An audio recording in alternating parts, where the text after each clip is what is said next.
evangelios sean perdonados nuestros pecados. Amén.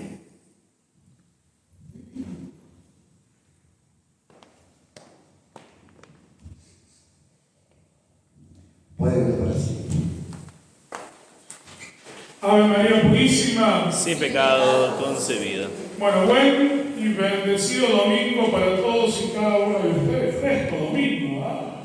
Qué hermoso. Bueno, los que nos gusta el frío, estamos en el cielo. A los que no, así como nos tuvimos que aguantar los calores, ahora ustedes se aguantan el bendito frío que es obra del Señor, como canta el cántico de las criaturas.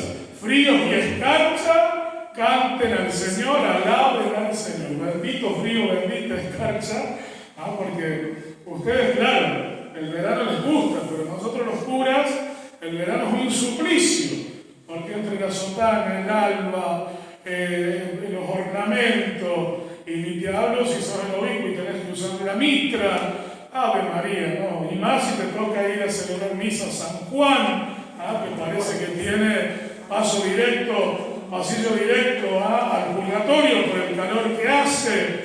Entonces es para nosotros una hermosa fecha el fresco.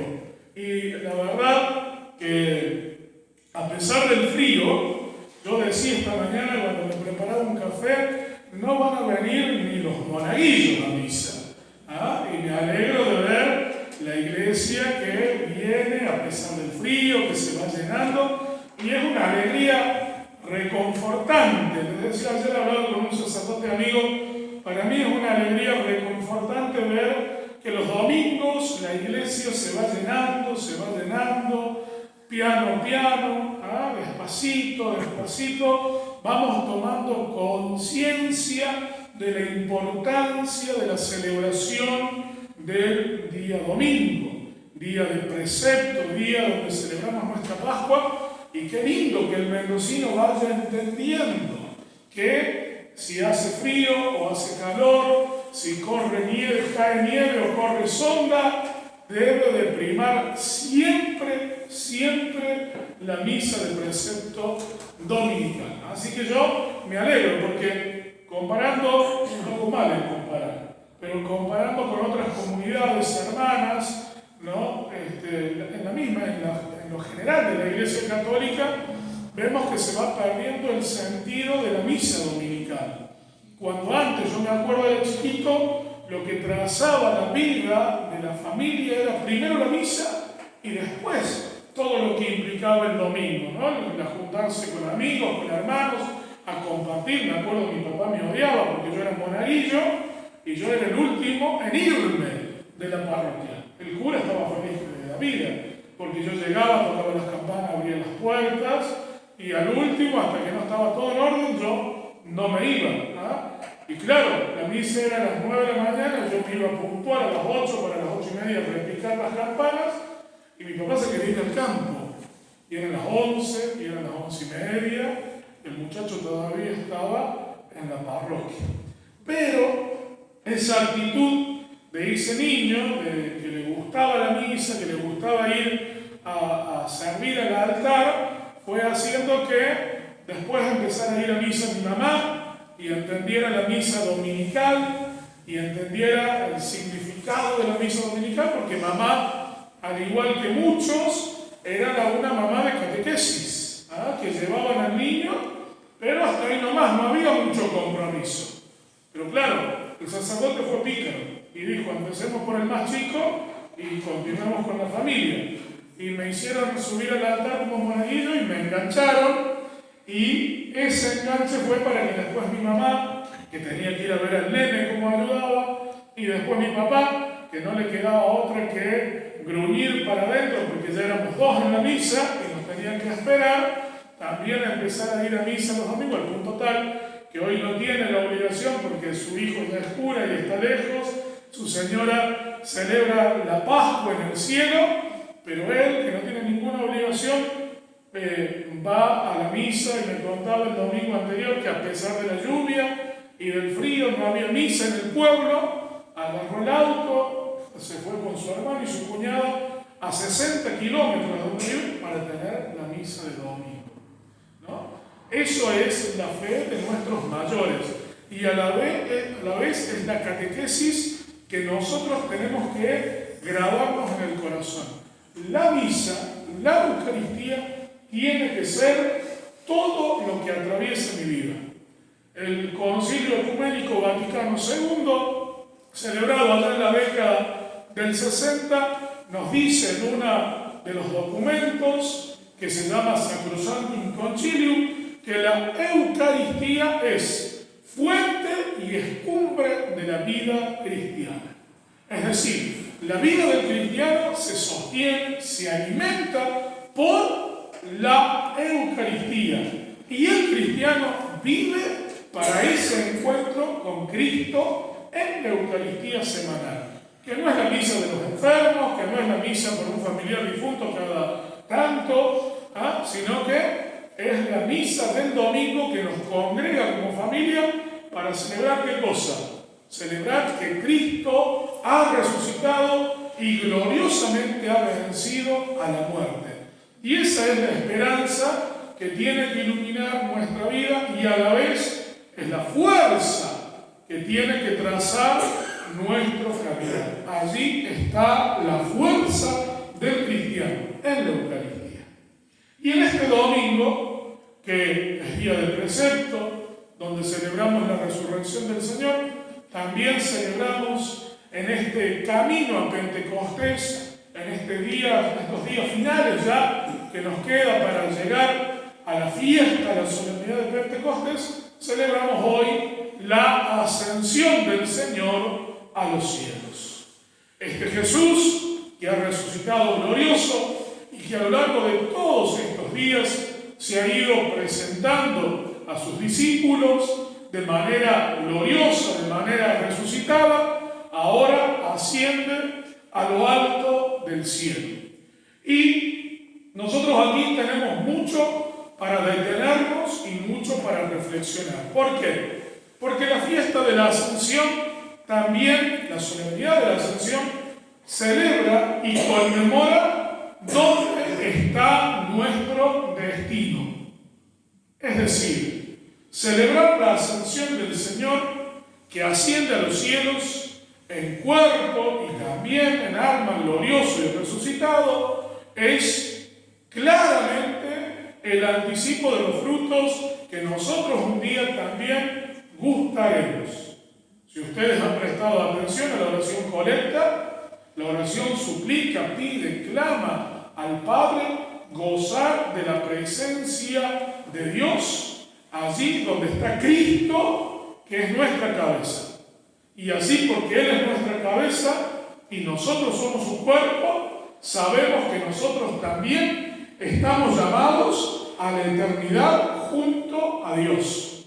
Que nuestra vida es en Cristo y que nuestra vida y nuestra esperanza es Cristo resucitado y Cristo sentado a la diestra del Padre, como reza el credo, que claramente expresa la fe de la Iglesia.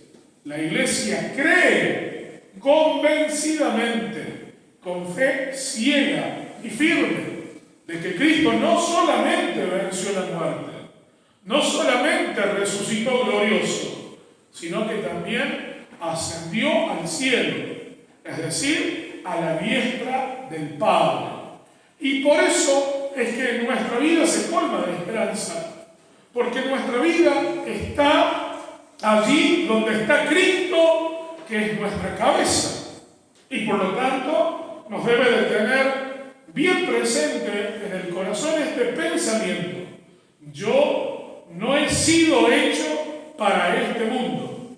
Yo he sido creado para el cielo, como decía Santa Teresa de Calcuta. No he sido creado para este mundo. He sido creada para el cielo.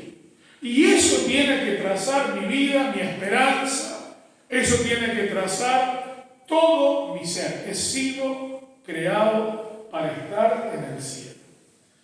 Y tomando como referencia a la primera lectura que hemos leído y escuchado de los Hechos de los Apóstoles, me quiero quedar solamente con una pequeña reflexión que la he tomado del libro de Joseph Ratzinger, que es Jesús de Nazaret, en el tomo 2, que habla de la resurrección del Señor, un libro que recomiendo, bellísimo, un libro que es teológicamente profundo, pero a la vez sencillo de entender, de comprender, donde el Papa decía que escribía ese libro porque él se daba cuenta de un error donde íbamos encaminados todos.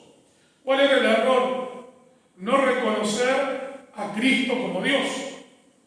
No reconocer a Cristo como Dios, decía el Papa, trae una consecuencia, y es olvidarnos de que nosotros estamos llamados a vivir en Dios.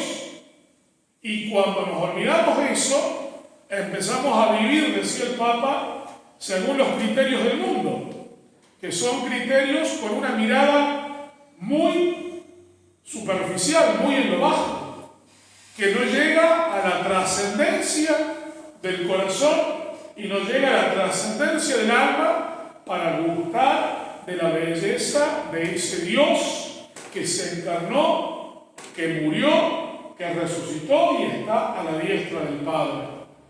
Y decía el Papa, comentando la lectura de los Hechos de los Apóstoles que hoy hemos leído, la primera lectura, decía que debemos de quedarnos con la pregunta de estos ángeles a los 11, hombres de Galilea, ¿qué hacen mirando el cielo? ¿Qué hacen con la mirada puesta en el cielo? Ese Cristo que ustedes han visto partir, volverá de la manera en que ustedes lo han visto partir, es decir, de manera gloriosa, volverá. Y decía el Santo Padre Benedicto XVI que la pregunta tiene que ser para nosotros la clave para entender la vida del cristiano después de la ascensión de Jesús al cielo.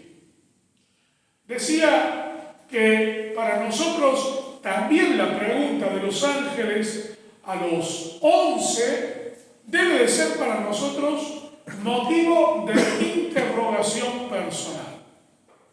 ¿Qué hacemos mirando el cielo?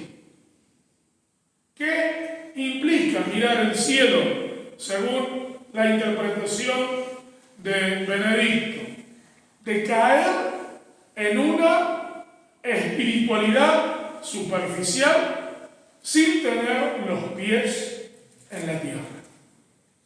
Por eso, la lectura del Evangelio que hoy hemos compartido, tomado de San Marcos, la invitación de Jesús no es a una contemplación pasiva, sino a una acción comprometida. ¿En qué? En el anuncio del Evangelio.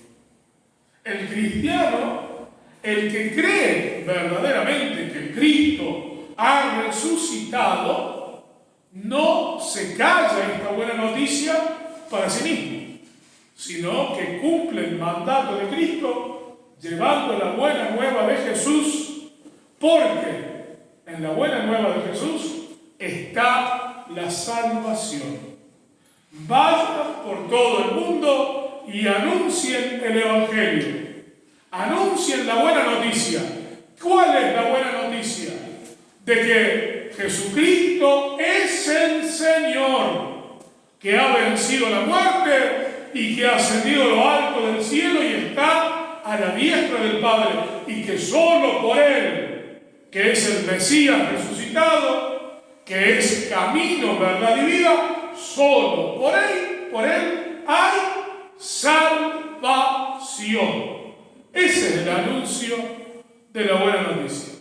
Y es por eso que la Iglesia no puede callar, porque tiene de parte del Señor un mandato: ir y predicar el Evangelio a diestra y siniestra, a todo tiempo, como dice San Pablo, en todo momento y lugar, de manera oportuna e oportuna siempre el Evangelio, es decir, la verdad de Jesucristo tiene que ser proclamada porque solo por su verdad hay salvación.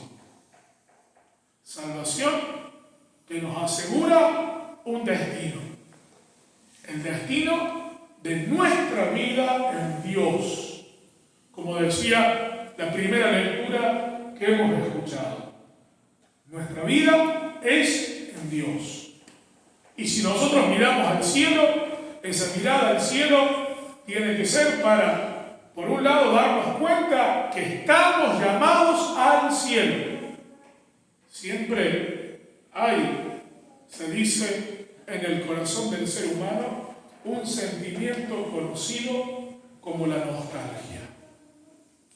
Hay un pensador que es argentino, que es de mis pagos, que es Leopoldo Lugones, algunos lo han escuchado, pero no, un gran poeta argentino, estamos hablando ya en la época de Alfonsina Storni, que, bueno, un hombre muy sabio, muy estudiado, como dicen en el campo, que tuvo la triste decisión de quitarse la vida por una cuestión amorosa, no sentirse correspondido.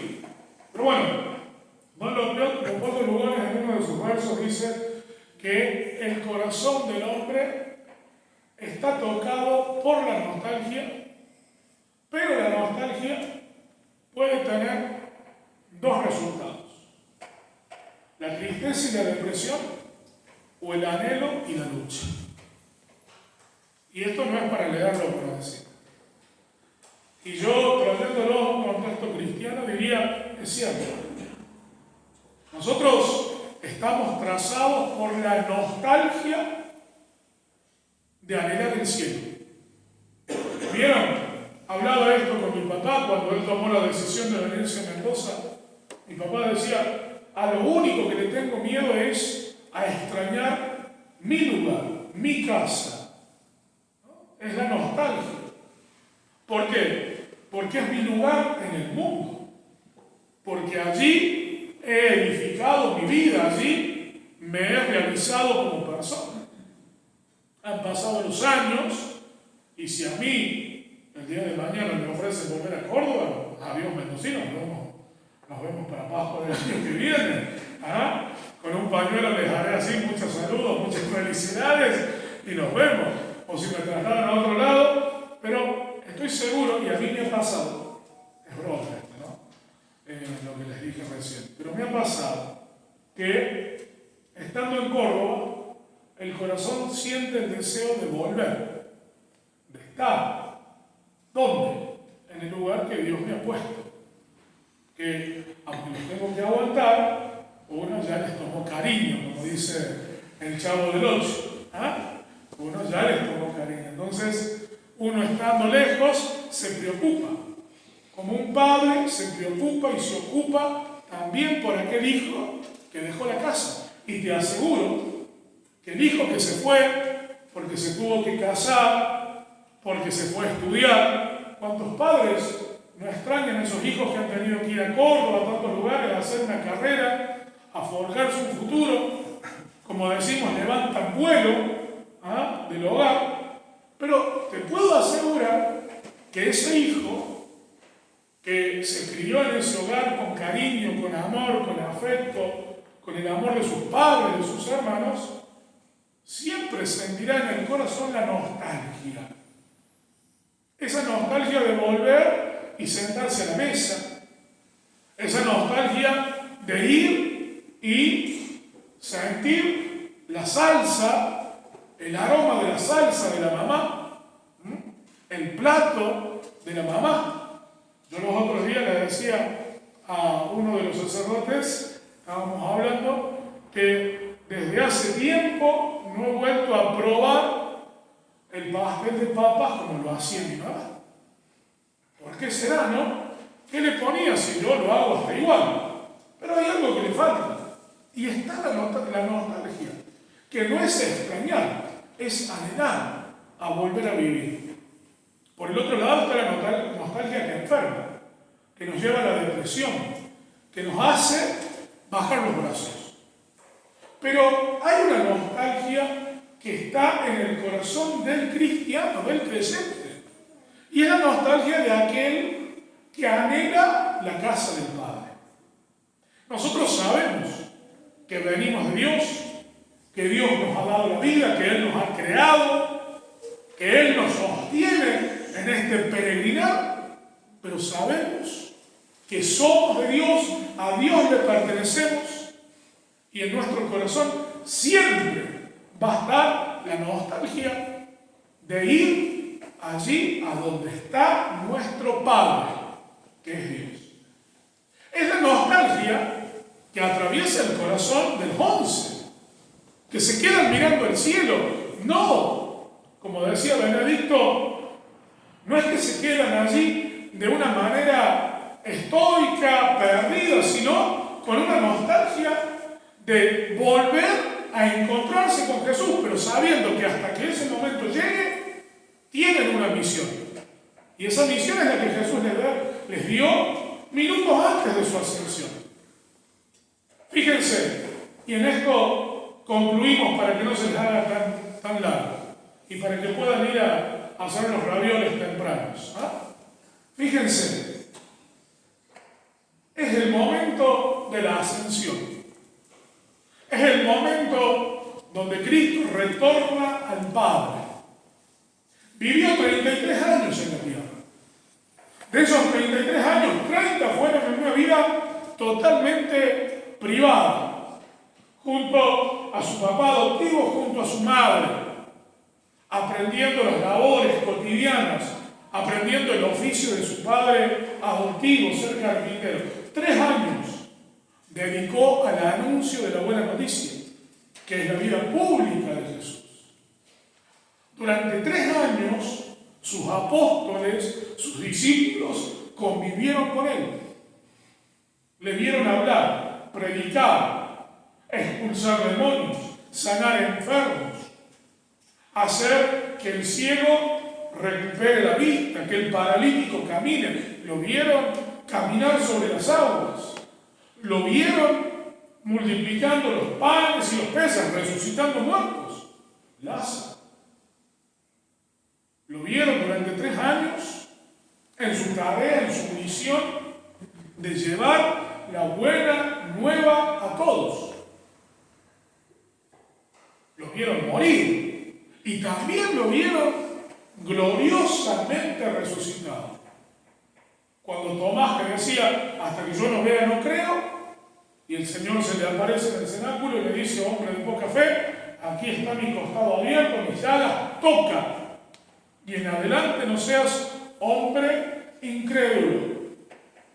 Y Tomás responde con las palabras que en la misa nosotros proclamamos como un acto de fe. Señor mío y Dios mío. Yo sé que estás en ese pan consagrado. Yo sé que estás en ese vino consagrado, en tu cuerpo, en tu sangre, alma y divinidad. Y aunque vea los accidentes, yo sé que tu presencia es real. Por eso, como Tomás, digo, Señor mío y Dios mío, porque te reconozco en la Eucaristía. Aunque permanezcan los accidentes, yo sé que es tu cuerpo, yo sé que es tu sangre. Aunque sabe a pan, yo sé que es tu cuerpo. Aunque tiene gusto a vino, yo sé que es tu sangre, porque tú lo has dicho. Y de todo eso, en este momento culmen, donde Él retorna al Padre, en estas últimas palabras, nosotros podríamos decir, bueno, ¿dónde está la clave que Jesús les debería de haber dejado a los suyos para que la iglesia sea en el mundo la presencia de Cristo resucitado? ¿Cuál es el poder que le ha dejado a la iglesia para que sea en el mundo la presencia de Dios vivo? Les podría haber dado superpoderes a sus discípulos. Impongan las manos y sanarán. Con esto curarán enfermos, con aquello liberarán demonios. No, eso. No les da ni fórmulas mágicas, ni les da claves para que de ahora en más que quedan solitos, ellos emprendan la obra. Solamente les da una palabra, un mensaje. Vayan y anuncien el Evangelio. Porque aquel que crea en la buena noticia, ese se salvará. El que no, se condenará. ¿Y la buena noticia qué es? ¿Les dio la Biblia a cada uno? No. ¿Cuál era la buena noticia? En que ellos han sido testigos de que Dios ha caminado en medio de su pueblo en la persona de Jesucristo, el Señor. Y es por eso que la clave es el anuncio de Cristo como Mesías, como Rey y como Salvador de la humanidad. No hay otra clave. Solo por Él hay salvación. Y sin Él y fuera de Él solo existe condenación. Y esto es tan importante que es el mensaje final que Jesús da en persona a los suyos. Después de esto, asciende a lo alto del cielo. Es decir, que el anuncio de la buena noticia sintetiza la vida de nosotros, sus discípulos. Vos y yo, discípulos de Cristo por el bautismo, no podemos hacer otra cosa que anunciar a Cristo vivo y resucitado. Cristo vivo y resucitado. ¿Por qué? Porque es el Mesías y porque es el Salvador.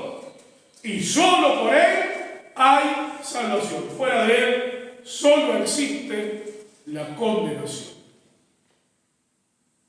Allí está la clave para vivir este domingo.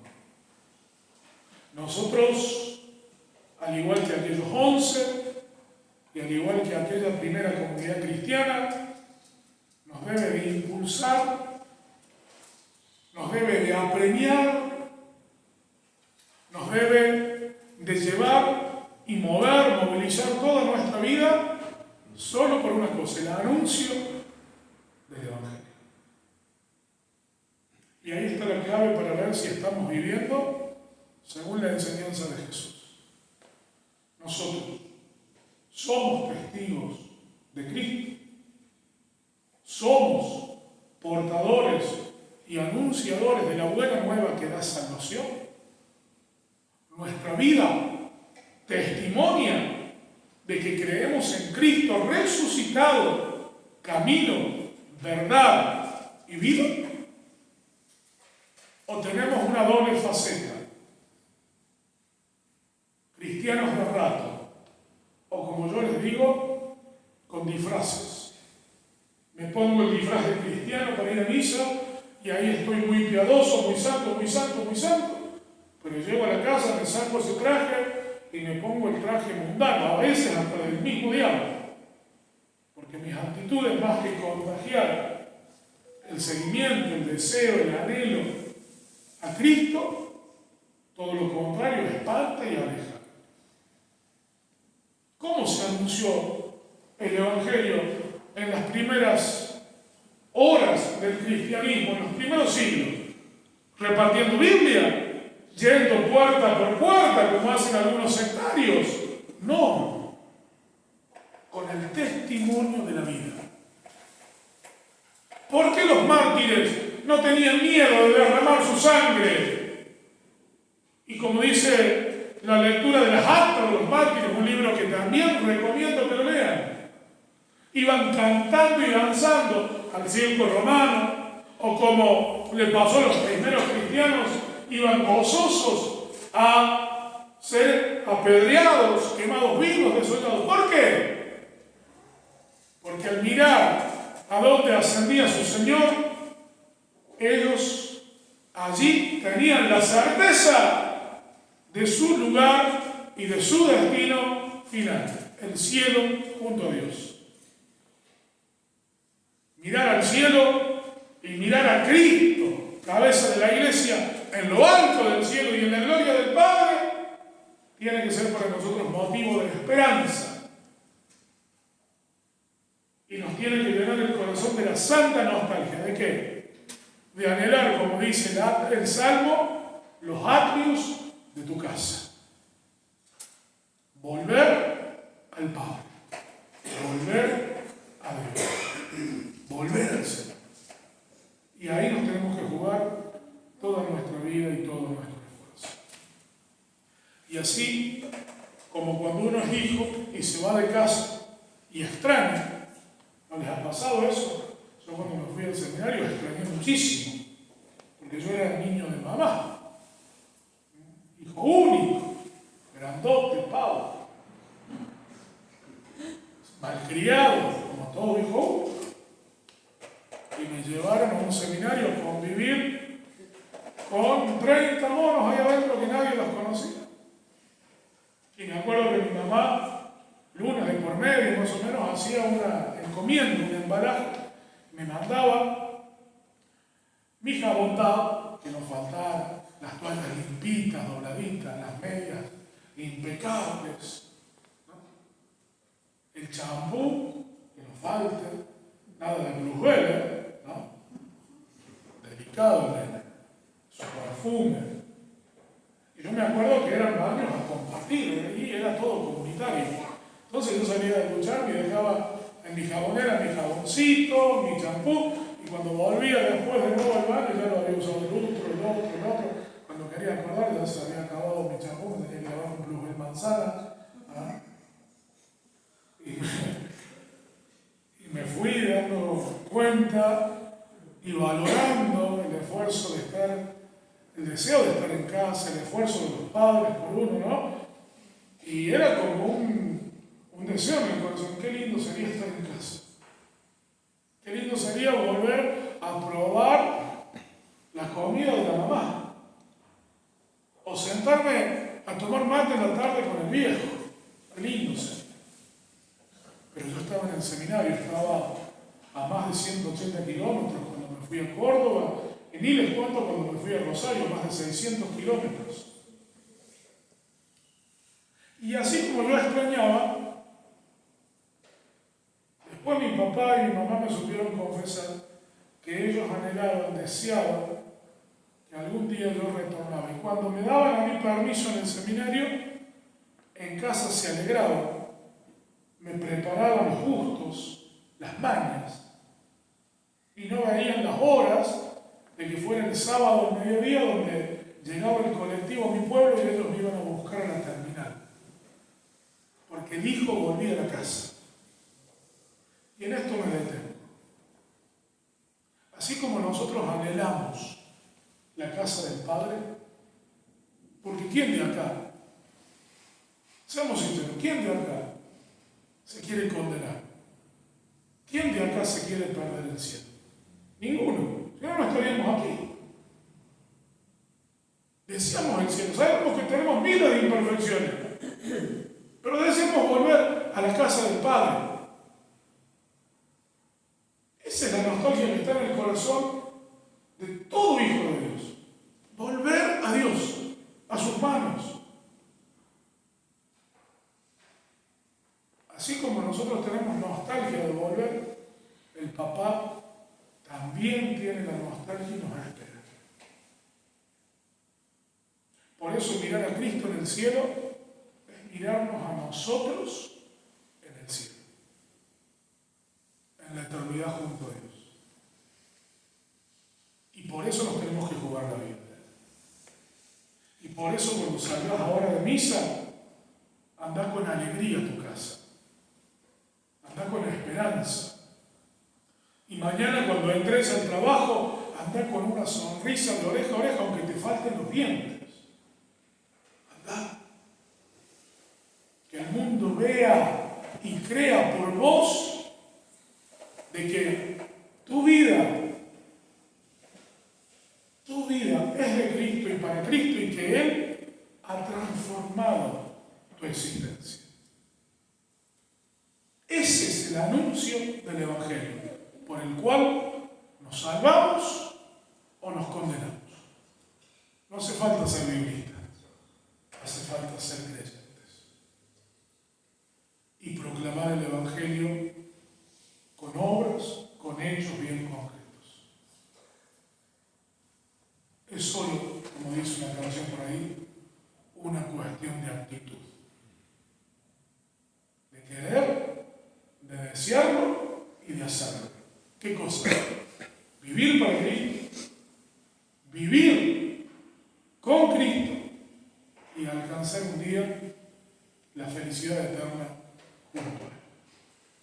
Miremos el cielo, que no son ni las estrellas ni las nubes, el cielo que es Cristo. Y deseemos, anhelemos y trabajemos para retornar a ese lugar de donde hemos salido, que son los brazos y las manos de nuestro Padre. Que así sea.